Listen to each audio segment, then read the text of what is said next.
Joan, thank you so much for being on the show. I've really been looking forward to having conversations about your paintings with the pattern, with the spaces, the geometry. I just can't wait to dive into it. So thank you for being on the show.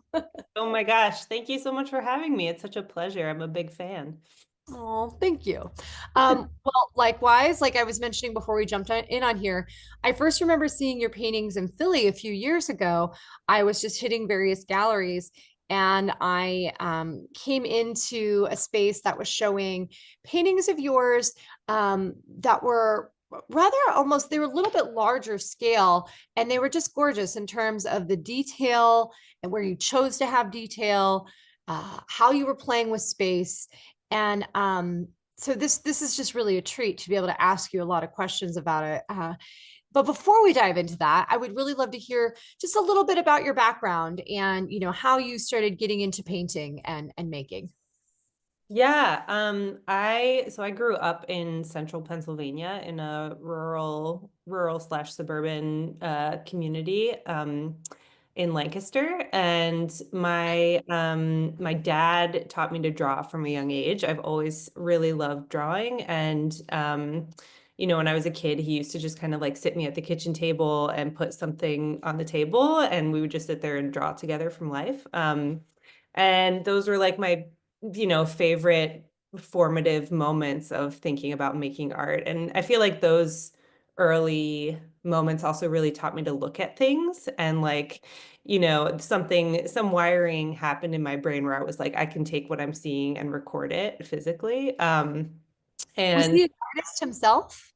he never self-identified that way to me when I was a child. I don't think he self-identifies that way now, but I always, yeah, he is. Yeah, both my dad and my grandfather are amazing. Like they've always drawn, and my grandfather was a painter. They both did wood carving. And then my mom and my grandmother were always amazing seamstresses. So I feel like I was always kind of surrounded by like particularly domestic sort of crafts and art making when I was a kid. So um, yeah, and then I don't know if I like uh ever had a moment where I was like, I want to be an artist professionally, but I do remember in seventh grade, we did a unit in art class on surrealism.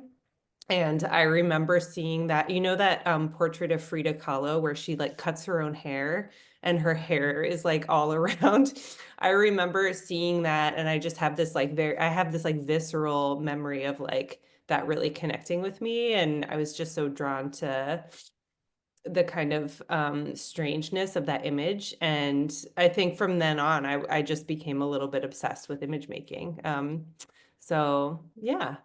I love that. I am, and it makes so much sense. You're talking about your mother and father and grandfather and domestic crafts and thinking about your paintings and how they reference different interiors many times that have like domestic elements to it, of course. And I just thought it was amazing that he set something on the table because most people don't do that and say draw it. They'll be like, here's a picture, draw the picture. Or here's like, a coloring book. Just go color in it. So that is really, really cool. So you were growing up in rural Pennsylvania, which I've been to Lancaster actually when I was driving in Pennsylvania, and it was really a great stop. But then you're in Philly. And now you spend time kind of splitting it between Philly and Maine, where you're located now. Can you tell us a little bit about getting to Maine and how that kind of went for you? Yeah, so I feel pretty rooted in Maine now, although I do love to go visit Philadelphia. I have such a soft spot in my heart for Philadelphia. It's such a great city. It's probably my favorite city. So I like to go back, and I also go to New York a fair amount. But yes, I did my undergrad in Philadelphia at Tyler School of Art, and then went pretty much straight from undergrad to graduate school at Maine College of Art up here in Portland, Maine. And then finished my grad program in 2012, stayed in Maine for a while, went back to Philly for a few years, and then came back to Maine in 2022. my partner and I just, we had my partner's family is from Maine. And so, his parents were starting to need more help. And so it was a practical decision.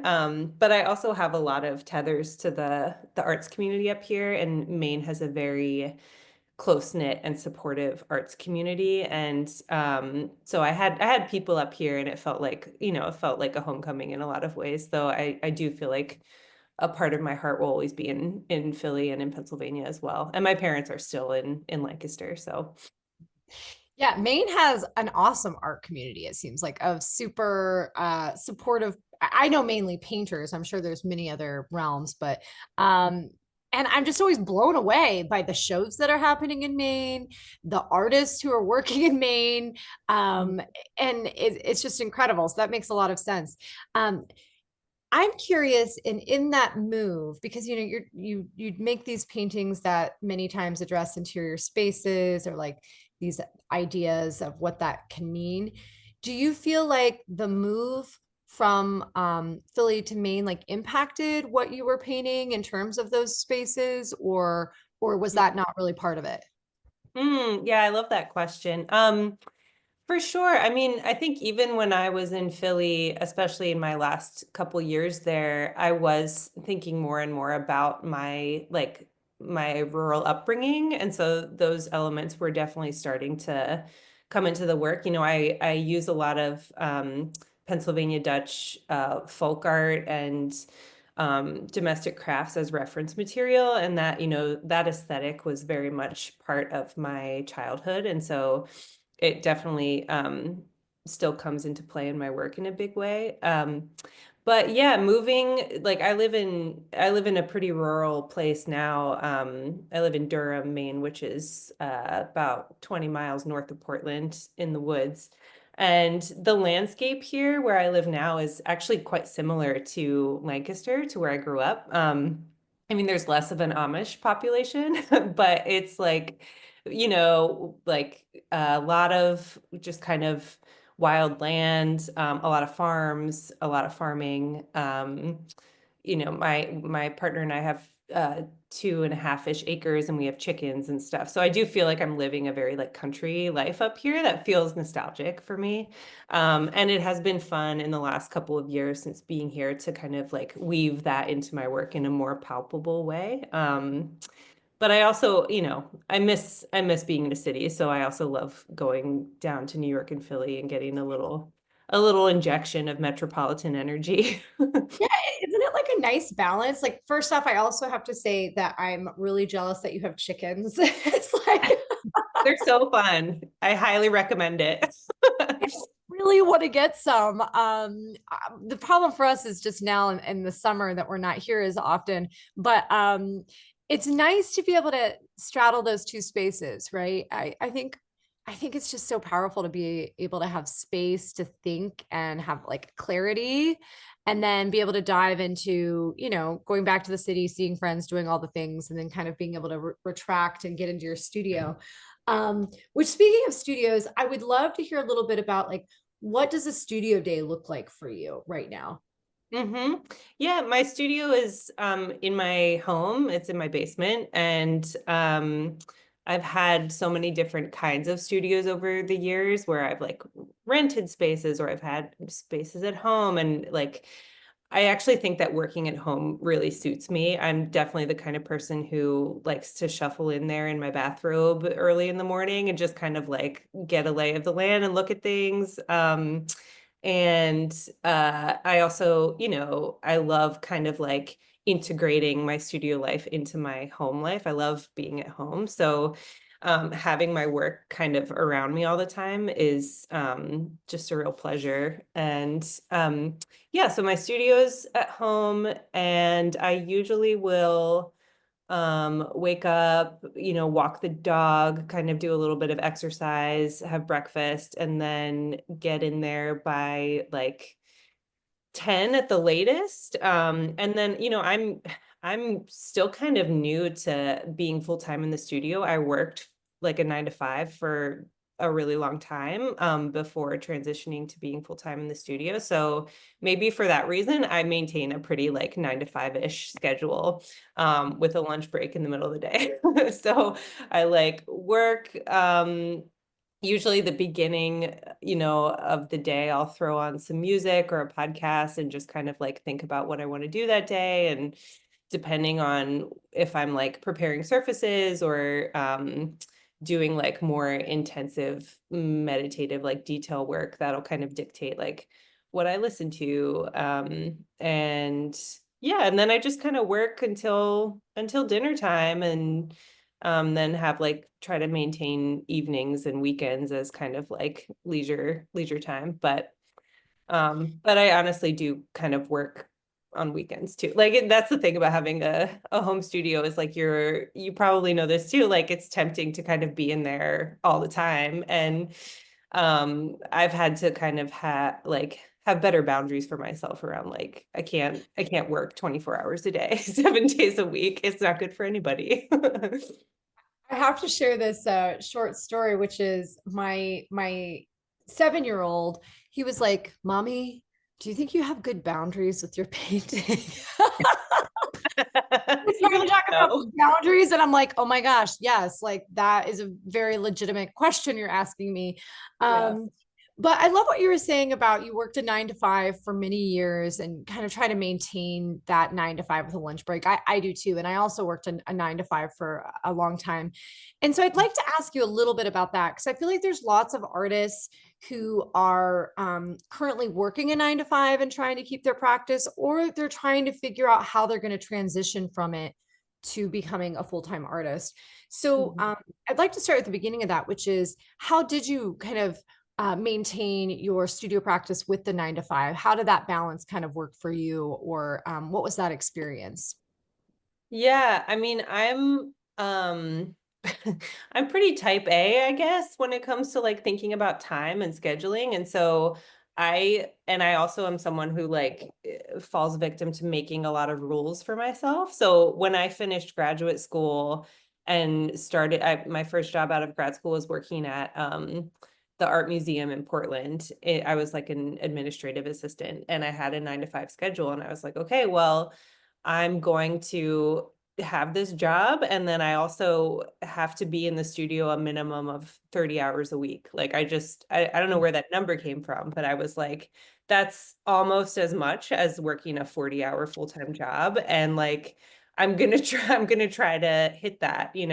So I would track my hours and I would like make sure I was in there. Sometimes I would be like, I'd work in the mornings before I went to my job, or I'd come home and work in the evenings, or like I'd pull long hours in the studio on the weekends. But I always had that goal in mind of like, I have to put this much, almost as much time as I'm putting into my job, into my studio, because I want my studio to be my job. um, but it's hard. I mean, you make a lot of like, or I made a lot of, I feel like sacrifices in terms of like my social life and like dating and stuff. I feel like I've always been kind of married to my creative practice, like first and foremost. And that has come sometimes at the expense of other things in my life. But it's what I love the most. And yeah, so it's definitely a hustle, but I think it's like showing up to make the work, I think, is like the most important thing, because that's the only way your work's gonna grow, and the only way you're gonna challenge yourself is if you're putting in the time. So but I would also consider like applying to stuff.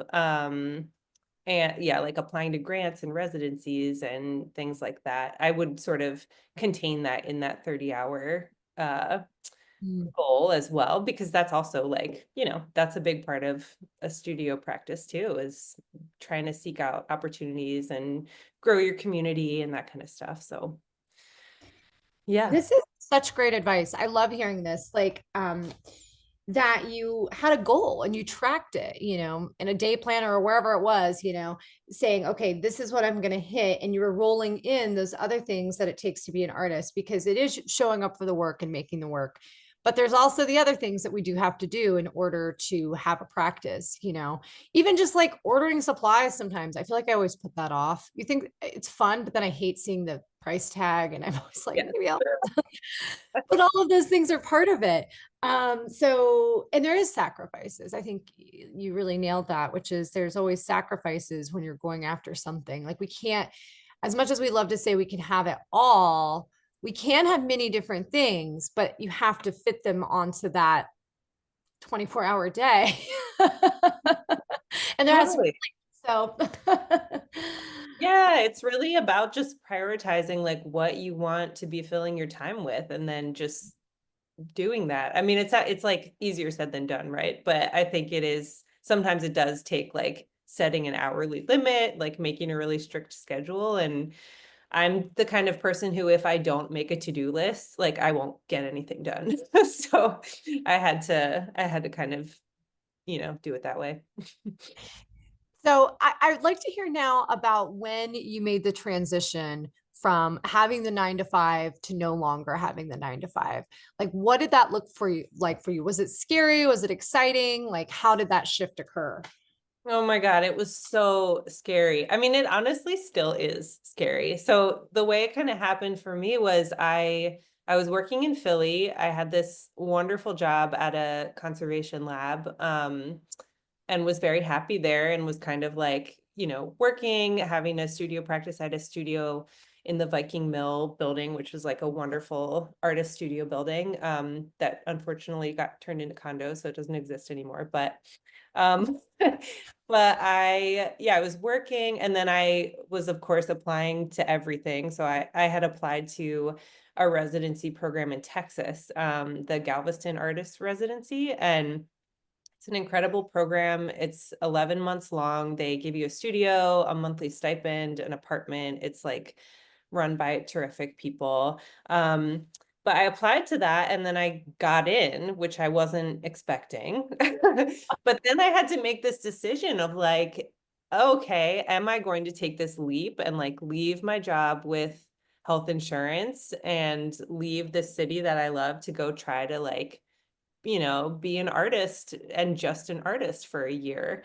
And that was a tough decision. And like, my partner and I like also had to talk about like how our relationship was going to work long distance and everything. And so eventually decided to go for it.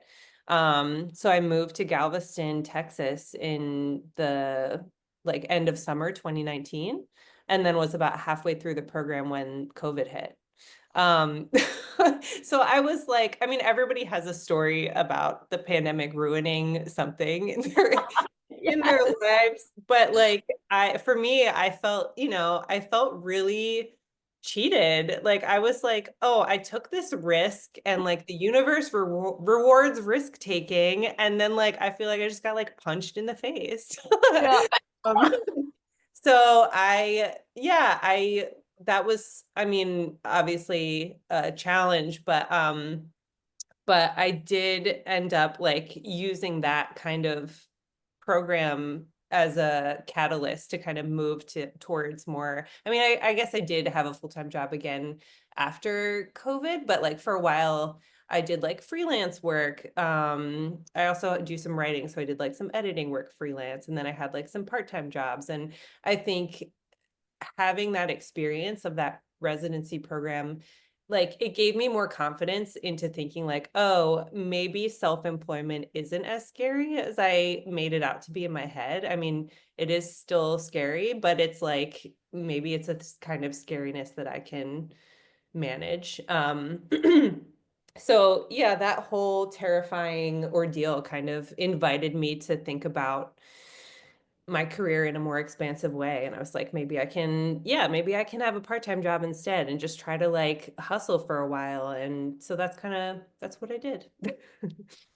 What I really love about this is that you were applying for like the 11-month residencies, even though you're like, I don't know how I'm going to make this work. I don't know if I'm going to make it work, but you applied to it, which is like this huge sign and signal, right? Like, I'm open to this. I'm ready to like take the time and take the dive. And then you did. Sorry about COVID. I know it was like such a Oh my gosh. I'm sorry to everyone. Like it was, Right, horrible. right. We're all like really, oh my God, dealing with it. But I like that you took that leap, and that then it resulted in moving towards the goal that you wanted, which is now like, okay, I can do self-employment, I can do freelance work, writing. I'm curious, do you do art writing or other writing? I'm always looking for writers. I love knowing writers. So it's a little Yeah. bit of a personal ask, to be honest. I love that. Yeah, no, I've done mostly like creative writing. I've like self-published a couple of books. Oh, wow. With like sometimes with grant funding, sometimes with galleries that I work with. But when I was doing freelance editing during the pandemic, I was working for a company that helped high school students write college admissions essays. Yeah. Which is not, maybe not my dream job, but it was fun and it taught me a lot. And it was like, a way to pay my bills.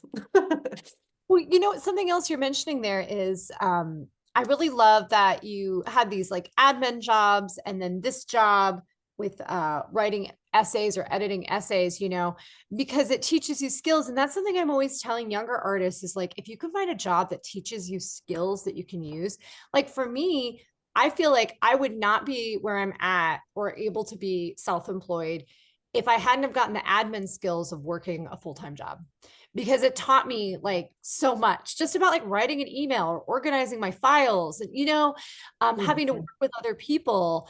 Like I really don't think I could do what I do now if I hadn't have had that experience. So I think that's great that you were able to take that and then apply it to what you're doing at this point.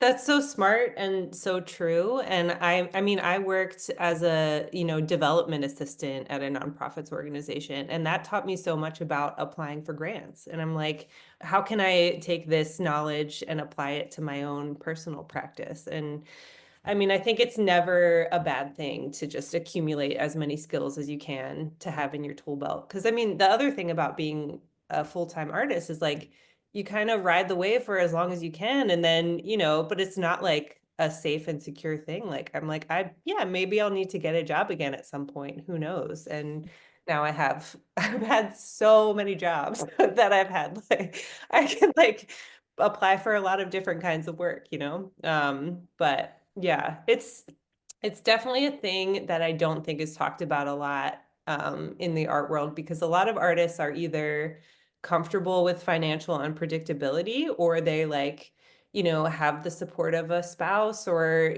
family money, or there are lots of different ways that people make it work, and no judgment to any of them, but I think people who don't come from tremendously resourced households, like you got to just figure it out. Yeah. Really, really do. That's why I always loved I mean I love Joanne Greenbaum's work and I was so thrilled I had her on the show quite a few years ago now. But one of the things that really stood out to me is she worked a 9 to 5 for so many years. And she wrote something about the golden handcuffs and about how like she had figured out a routine and it worked for her. And she was like working kind of like within the arts, but like side to it. And she just had to make the leap to becoming a full-time artist because her work needed it at that point. And I love that she talked about it and about the struggle because I agree. I don't think it's talked about enough. And like this is a reality for so many of us is there has to be income. Yeah. you know and I like what you said too, like there may be a time that you have to go back to a job because I also think that many times artists may feel like once I make that leap, that's it. Mhm. But maybe not as well. The job may come back into play in different ways. So I love hearing about all of that. So now I'd love to switch to your incredible work, which I love looking at. And I thought I would just start out with how you really begin a piece. Like, are you doing like preparatory sketches? You had mentioned some of the craft pieces that come into your work. Are you researching that? Like, what does it look like for you to start one of your pieces? Yeah, I I make kind of a lot of work and I also work on multiple things at one time. So I kind of always have, like in my studio right now, I have like 6 paintings, in various stages of completion.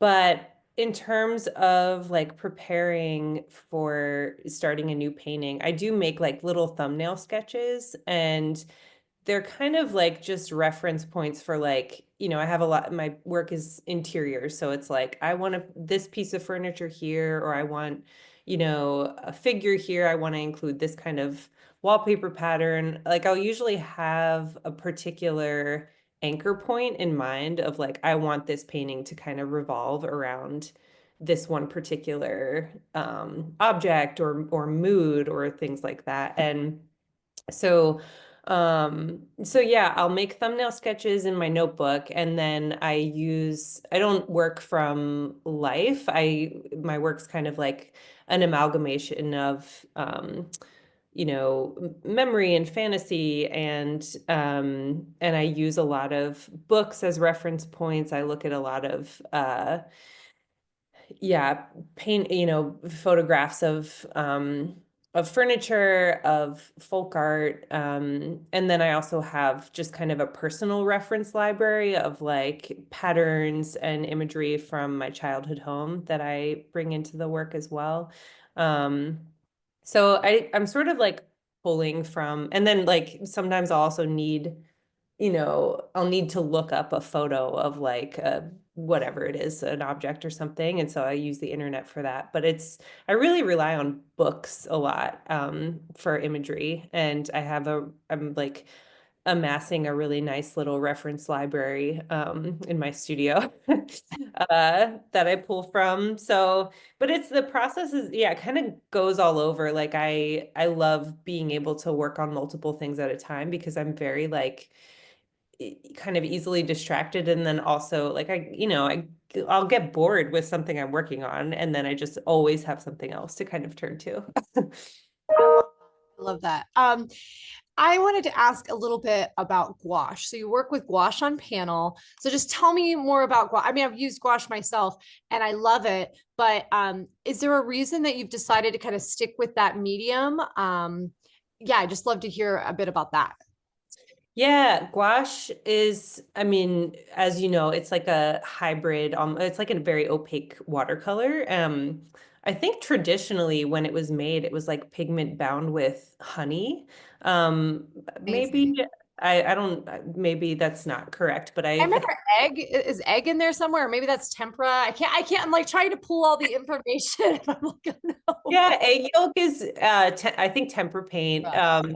But yeah, I started using gouache because I used to work almost exclusively on paper, and I loved the way of kind of the way that material just like sat on the surface of the paper. It's very, very opaque, and but you can also, dilute it and use it more like a wash, like a watercolor wash. So it's super versatile. It can be used in all these different ways and to get all these different textures.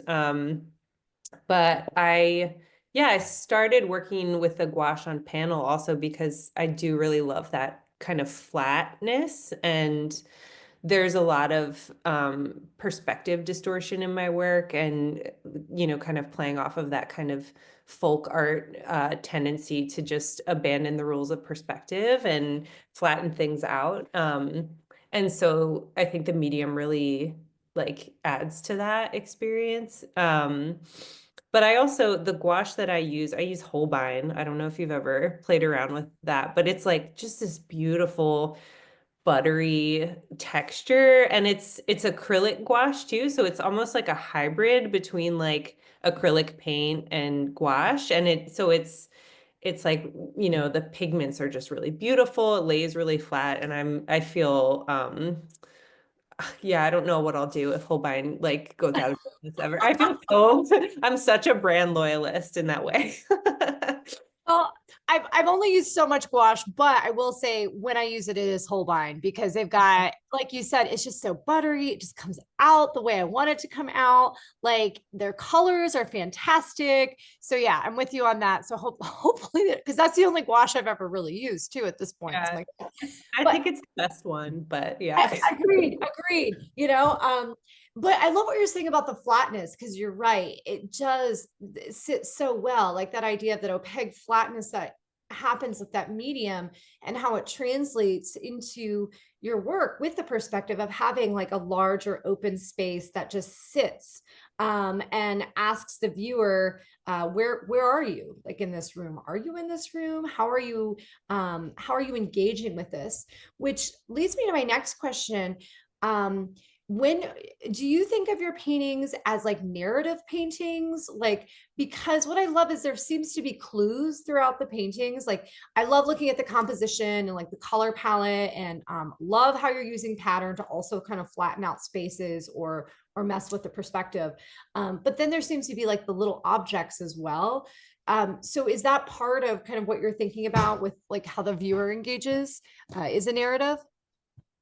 Yeah, definitely. I mean, I do I guess think about the paintings as narrative paintings, but I think I'm more interested in communicating like a particular mood than like a very specific story. And I like that kind of purposeful ambiguity of like having it look like, something is about to happen or something maybe just happened, and catching that kind of like liminal space of tension. So I think that there's like definitely I'm interested in kind of preserving some kind of a sense of mystery in that way. Like if I show figures, they're usually fragmented in some way. They're usually in the reflection of a mirror or like through a doorway, and you're never really seeing like a face or a more confrontational viewpoint. And I think that also helps like kind of give this almost voyeuristic approach of like you're kind of peeking into these private spaces. So that's a long-winded way of saying yes. I I think about them as narrative, but I guess if I had to describe them, I would think about them as like psychological. Like I think about them as psychological spaces, more than anything else. Mhm, mhm.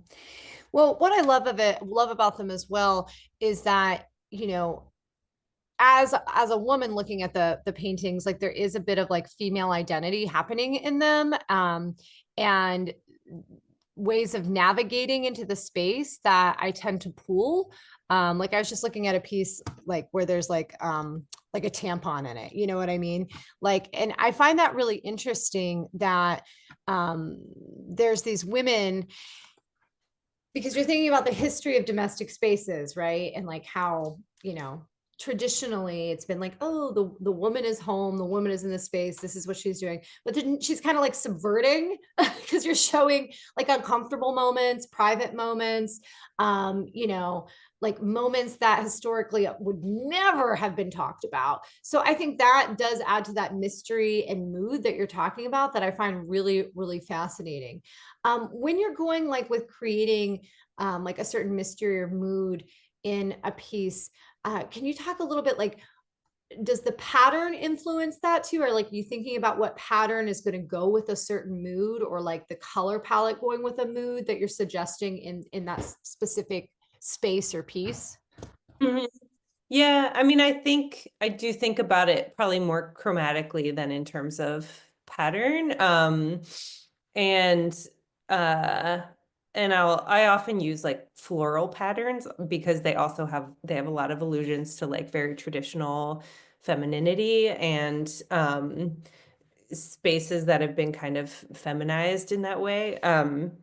So yeah, I think about color in terms of how it contributes to that mood. And I'm really interested in colors that are like maybe like a little boring or even ugly, like beiges and kind of those like olive greens. I mean, things that feel like they're in a certain type of old-fashioned kind of house. I don't know if that's like it's just the association that I have with those colors and or like dusty mauves. Like you think about like grandmothers' homes, right?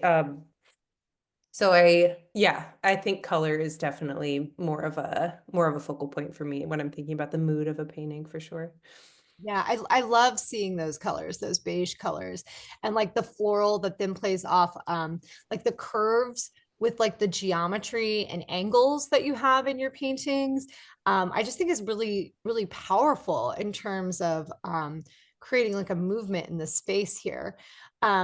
This one I'm looking at, it's one of your bathroom pieces. It's post shave 2022. And I love the grid of the floor and the paint treatment in that as well. And how that's sitting. It almost looks like a fog, you know, but it's not. It's also solid with a grid. Yeah, well, that's the other thing too. I mean, being a painter, like you know this, it's you can constantly be referring back to the grid in your in because you're, you know, working in like a square or a rectangle.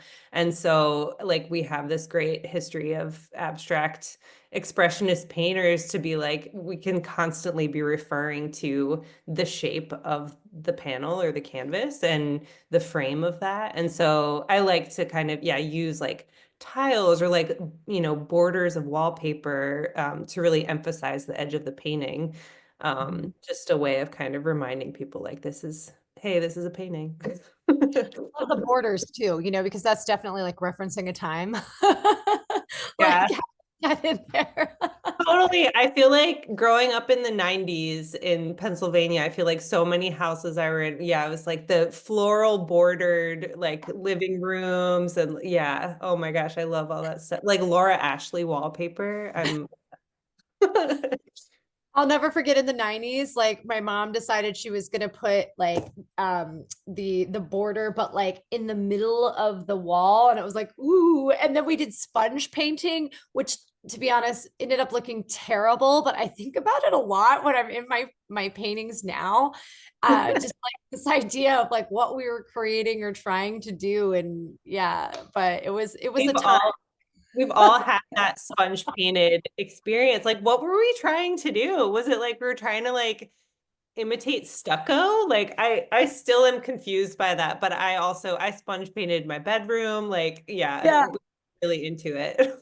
Yeah, we did too. And my mom actually like bought like a loofah or whatever, like one of those plastic ones. She's like, we're going to use this. And it was like this DIY moment where we were winning, you know, like, oh, who would have ever thought, you know, because it was like, I guess before, you know, social media and everybody exchanging these tips. So we felt very like, yeah, Totally. on guard with our sponge painting.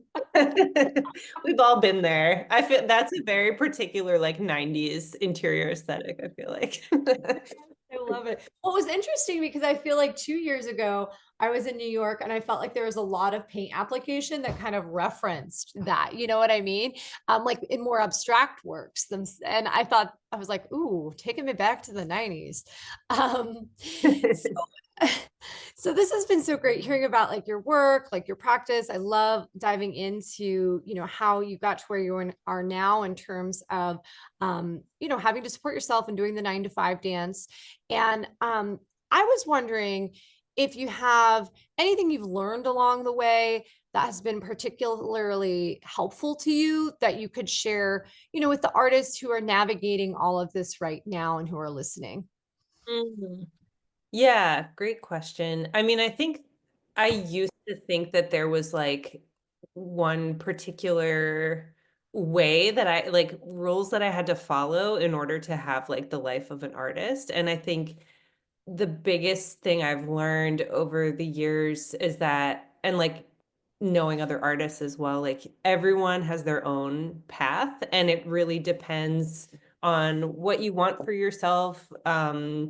You know, like what you want your home life to look like, if you want to have a family, if you want to travel, like there are so many variables that it's impossible for anyone to say like this is how you live a creative life. There's just it's like uniquely tailored to each individual person. So, um, and I think I've often been frustrated by like the kind of opacity of the art world. So, like my biggest advice would be like build a close community of artist friends and then like that's who you're going to use for support, for pep talks, for like, trying to navigate professional relationships. Like, it's always great to have the input of other people who are out there in the field with you.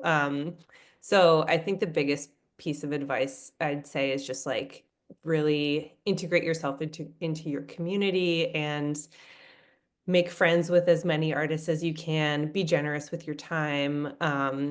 Be respectful of other people's time, and yeah, make your work, but also like build relationships.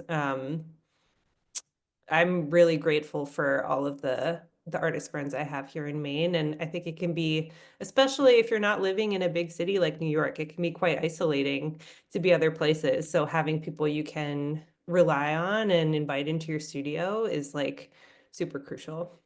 Mhm. Oh, I think that's great. I think it's wonderful. Like, yeah, we need to be dedicated to our work, but we also need to kind of feed back into the art, like give back to the art world. And by doing that, you create great relationships because it is an interesting space we inhabit. You know, Mhm. like we're at home a lot working, and it's not like I think sometimes while I don't want to go back to my 9 to 5, I occasionally have these pings of like, like when I go into a doctor's office and they're celebrating a birthday in the back and there's a cake, and I'm like, I don't get to do that, you know? I also want sheet cake. Like, come Yeah, on. yeah. Like, I want sheet cake that's probably from the grocery store and not great, but still I get to take time off and eat it with other people. Um, yeah, and so it's one of those things where we do need our community because otherwise it can be really isolating and hard to sustain.